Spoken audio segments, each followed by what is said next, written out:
So we're going to talk a little bit more about this. Candida Moss is here in the studio with us. She's a professor of theology at the University of Birmingham in the UK. It's really good to have you here because we haven't had a chance to talk to you actually in a very long time, in studio or not. So let's talk a little bit more about Pope Benedict. We know that he's probably going to be known first and foremost for the Pope that stepped down in current memory, but he was much more than that. You know, a lot of people described him as a theologian. He wrote, more than 60 books. He really sort of contemplated the faith and the Catholic Church. Yeah, that's absolutely right. He had this sort of towering intellect, and he wrote all of these books, as you said, and clearly was a very sincere and devoted Catholic who truly believed what he was preaching, which is why he was such a kind of ferocious defender of orthodoxy. And some would credit Benedict with a kind of push to the right that we've seen with the Catholic Church here in the United States. And so he didn't just step down, he also was very effective when he led the Congregation for the Doctrine of Faith, and definitely silenced what he saw as dissident elements within the church. But he'll also be known as sort of a somewhat kind of ineffective administrator. He was a great scholar, but he wasn't that great a CEO of this international religious organization.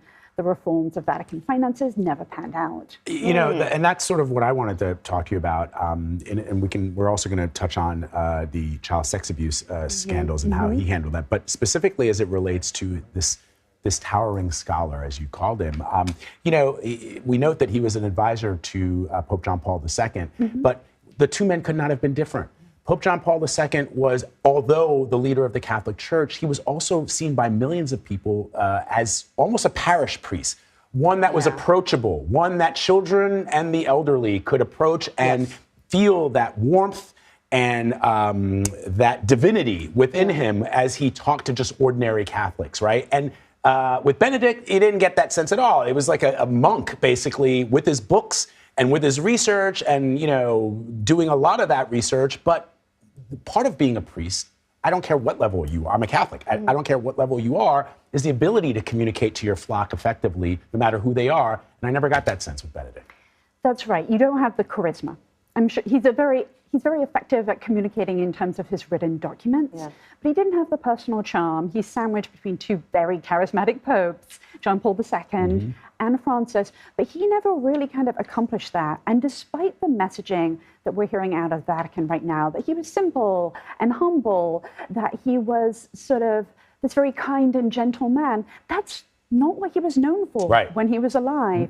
And so seeing the Vatican trying to kind of reshape his memory, it's sort of interesting because in the way they're talking about him, he sounds a lot more like Francis. Yeah, no, but it's true. And I have sort of read, and this is coming from, people who are clearly fans of Pope Benedict, that in a way for him, the environment shifted around him. In that, when Vatican II came out and there was this push to be more approachable to the flock, if you will, he was into that.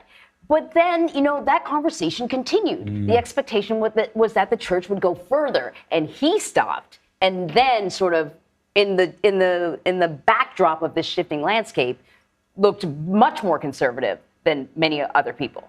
I think that's exactly right. He was on board with a kind of evangelical spirit of Vatican II, the idea of spreading the gospel and good news. That was something that he and John Paul held in common. And you actually saw a reference to it in the funeral in one of the additional prayers that talked about spreading the good news.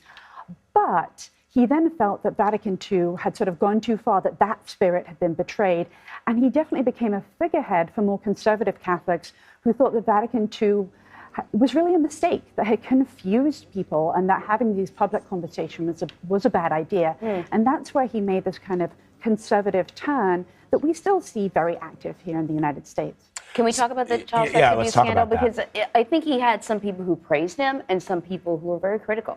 Right, and in that document that's in his coffin... I hope they alluded to it. Well, they did, but what they said was that he was firm in his stance on sex abuse. Now, it's fair to say that Benedict did more than any previous pope to eject predatory priests from the priesthood. He was the first sitting pope to do that himself, but to say that he did more than anyone else is not the highest compliment because the bar is so low. Right? I was going to say, I mean, just ejecting a priest who's accused of child predation is that's just the basics. That's just you would normally do that.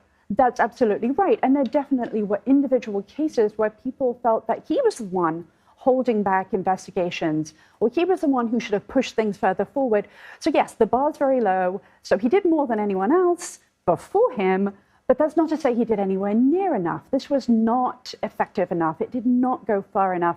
And the document in his coffin doesn't allude to that.